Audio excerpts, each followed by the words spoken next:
Hi, Terry Williams here, and this is The Pit.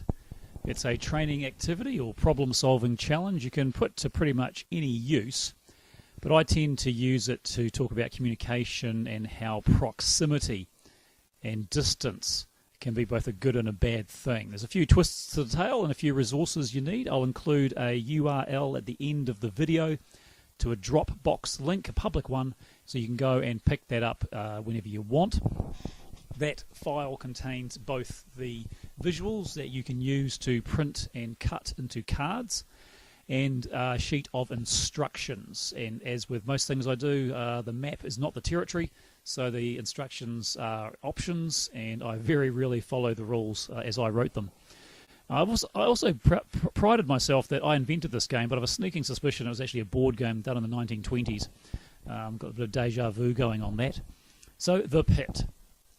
As usual, we do this in three parts. We start off by framing it, we conduct the activity, and we then debrief it to make sure that there's definitely a serious learning purpose. Bit of fun along the way, but always a serious reason, and how to transfer that learning to the day if you're using it in a training program, or also to the real world of work. It's also quite handy for sparking up team meetings if that's the sort of thing you want to use it for.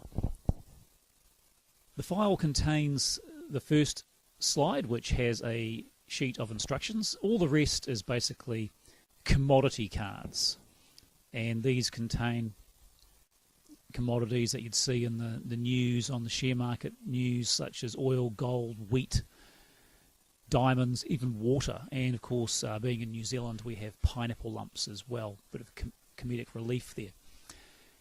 You'd create a set of cards. I tend to work with 8 sets of 10, so 80 cards in full, and give them a good old shuffle up. And you then start by framing it to your crowd, again, to whatever purpose you want to serve from a learning objective, but the actual, from an activity perspective, you get them to connect to. Have you seen the Wall Street movie, or you've seen the news where they're always going trading, or they're talking about Wall Street trading? And there's this, all the traders are screaming and waving bits of paper, and all the dramatic stuff going on there. Well, that area is called the pit. Obviously, there's kind of a gladiatorial aspect to that name, very intense, pure market competition. But also, it is literally a pit. It's actually below sea level, and at times of floods and so forth, it does actually take on water from the good old days. It's all computerized these days, but still, they ring a bell, and they've still got that kind of imagery and iconography around it. So that's The Pit. So that's the activity we'll be playing today, or conducting. I don't tend to use the word playing. Describe the words, get them into 8 teams. Sometimes that'll be 8 individuals, or it might be 8 pairs, or some pairs and some individuals, and you can use your own initiative in terms of how you get them into those teams.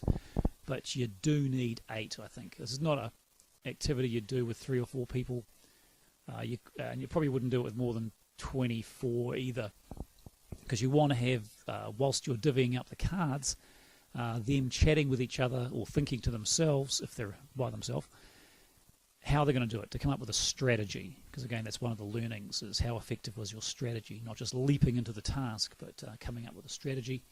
And then how flexible were you when you discovered the things that you discovered once the activity started, because almost certainly that ain't going to go the way you planned. And as the rules explain in the handout, the way you trade is constrained. So you're going to trade, you've got 10 cards, they're randomly shuffled up, so you've got some gold, you've got some corn, you've got some diamonds, you've got some uranium, and you want to get 10. The mission, once the bell goes, is to be the first team that gets 10, and you run up and ring the bell, you get checked. If you've got 10 and it's legit, you win the game. And there can be only one winner, and all the rest of you are non-winners. And again, there's 2 constraints to the way trades are done. It must be the same number of cards for the same number of cards, so 1 for 1, 2 for 2, 3 for 3.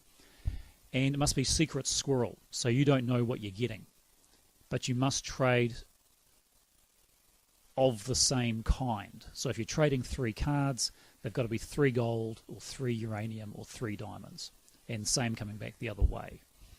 And so what you'll find very quickly is it starts off quite quietly and sheepishly, And within about 30 seconds, it's like that scene from Finding Nemo with the seagulls and everyone going, 1, 1, 1, 2, 2, 2, 3, 3, 3. And it gets quite noisy and quite exciting and reasonably hyper-competitive.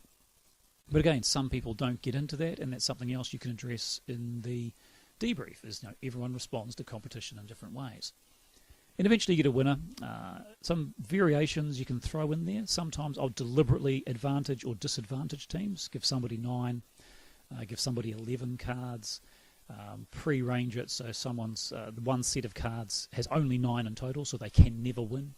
And again, you can call back onto that in the debrief. So again, any questions, sing out. I'll put my contact details at the end of the slide as well of the video. Have a fun, and above all, make sure you link that fun to effective learning.